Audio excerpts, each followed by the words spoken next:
تو میرے بھائیوں، دو کام کر لو، ایک اللہ سے تعلق نماز، ایک اللہ کے بندوں سے تعلق اچھے اخلاق، تو سارا دین ہاتھ میں آ جائے۔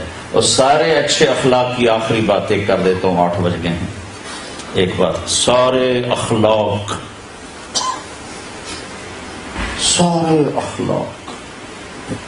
جس پر ایمان مکمل ہوتا ہے، پہلے آپ کو اخلاق کی طاقت بتاؤں کہ سہنا، برداشت کرنا، جھک جانا، اس کی طاقت کیا ہے۔ میرے نبی نے فرمایا، ایک آدمی ساری زندگی تہجد پڑھتا رہا، سویا نہیں، اور ساری زندگی روزے رکھتا رہا، کھایا نہیں، یہ فزیکلی ان دو چیزوں کو جمع کرنا ناممکن ہے، ناممکن۔ عبداللہ بن زبیر تھے، 8 راتیں نہ سوتے نہ کھاتے تھے، 8 دن کا روزہ رکھتے تھے۔ سن رہے ہو؟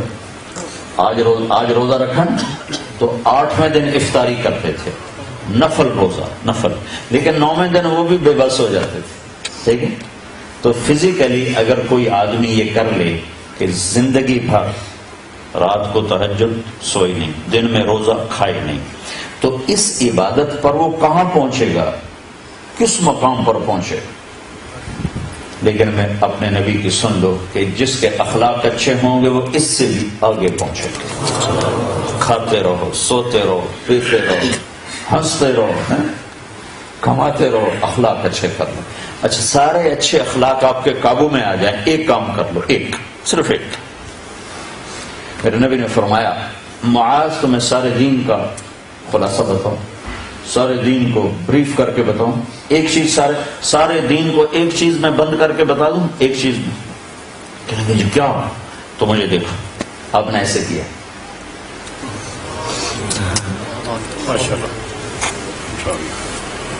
آپ نے یہ نہیں کہا تہجد پڑھ، روزے رکھ، ذکر کر، تلاوت کر، عمرے کر، حج کر، زبان قابو میں رکھ، سارا دین تیرے قابو۔ کوئی عورت زبان قابو میں رکھ لے، کوئی مرد زبان قابو میں رکھ لے، کسی طرف سے، کوئی بیوی کی طرف سے آئے، بیوی کو خامن کی طرف سے آئے، بھائی کو بھائی کی طرف سے آئے، دوست کو دوست کی طرف سے آئے،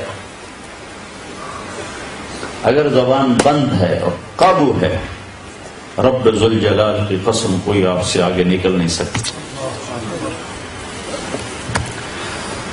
ایک شہر میں گیا تو وکلاء کا وفد آئے ملنے، تو میں نے آدھا گھنٹہ بات کی، کہا جی آپ نے بہت نصیحتیں کی ہیں، آخر میں کوئی ایک نصیحت کر جس کو ہم پکڑ لیں۔ تو میں نے کہا نہیں، یہ نہیں، کوئی اور بتائیں، کوئی اور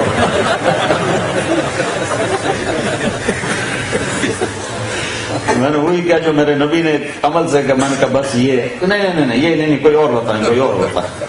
میں نے کہا ایک پوچھنی ہے تو بس یہی ہے، یہی ہے، اس زبان سے جھوٹ نہ نکلے، گالی نہ نکلے، کسی کی بے عزتی کا بول نہ نکلے۔ ایک صحابی کی بات سنا کے بعد ختم کرتا ہوں۔ ایک صحابی ابو دجانہ رضی اللہ تعالیٰ، بڑے صحابہ میں، بدر سے لے کر آخری حج تک ہر مارکے میں شریک رہے۔ ایک دن کہنے لگے، تمہیں بتاؤں میری بخشش کا سب سے بڑا عمل کیا ہے، جس پر مجھے امید ہے کہ اس پر میں انشاءاللہ بخشا جاؤں۔ تو جب میں پڑھ رہا تھا اور اگلی سطریں ذہن میں نہیں تھیں، سامنے نہیں تھی، تو میرے جی میں کہیں گے جنگ بدر،